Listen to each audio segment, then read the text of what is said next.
After listening to this story, you might hear a bell ringing or find an envelope on your doorstep. That's how it started for me.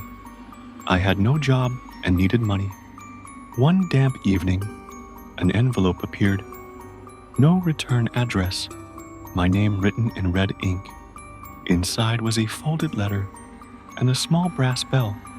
It offered a caretaker job, one night's work, absurdly high pay, at Hollowfield Village, abandoned but needing someone to keep watch once a month. 15 rules came with it.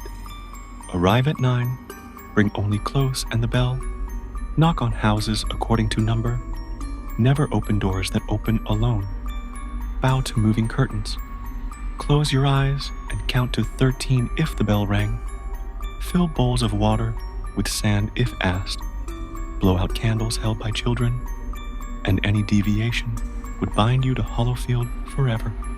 I told myself it was a prank, but the pay was irresistible. The road was narrow and muddy, fields empty and silent. 15 houses stood crooked around a well. I lifted the bell. It chimed softly and said aloud, "I have come to keep watch over Hollowfield." My words echoed faintly back from the houses. I started knocking. One by one, houses answered only with silence, except the second, where I swore the knocks came back at the same rhythm. By the fifth, the moon washed the village in silver, my breath fogging though it wasn't cold. At the 7th house, the bell rang once.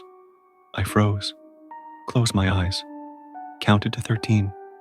Behind my eyelids, I saw faces crowding close, mouths moving silently. When I opened my eyes, the door was slightly open. I didn't look inside. The 8th house brought a child holding a candle, standing still, flame steady. I bent, blew it out, whispered, "Go back to sleep." Wax footprints led into the shadows. Between the 9th and 10th houses sat an old man on a bench. He spoke my name. I stammered, "It isn't me." He smiled faintly, lips not reaching his eyes, then became still again. Near the 11th house was the well. I dropped a coin as instructed. Splashes returned, one louder, one softer, like the coin was thrown back. I didn't look. Footsteps began to follow me, slow, deliberate, echoing mine. I hummed nonsense to mask my fear. Scraping sounds followed from house to house. At the 12th, the door opened. A woman with long wet hair appeared. "Water," she whispered, holding a bowl. My hands shook as I filled it with sand. She smiled faintly, turned away, and the bowl felt empty. By the 13th house, the bell rang frantically, metal screeching. I tried counting, lost track. Figures in black moved between the houses, ringing small bells out of rhythm, laughing in twisted metallic tones. They passed through walls like smoke. Hollow shapes stared where eyes should be. Then all went silent. I stumbled to the crossroads. Fog thickened until I could barely see my hands. A child's cry echoed, or something pretending.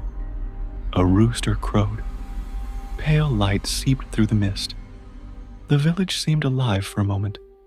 Houses straight, smoke rising, people smiling.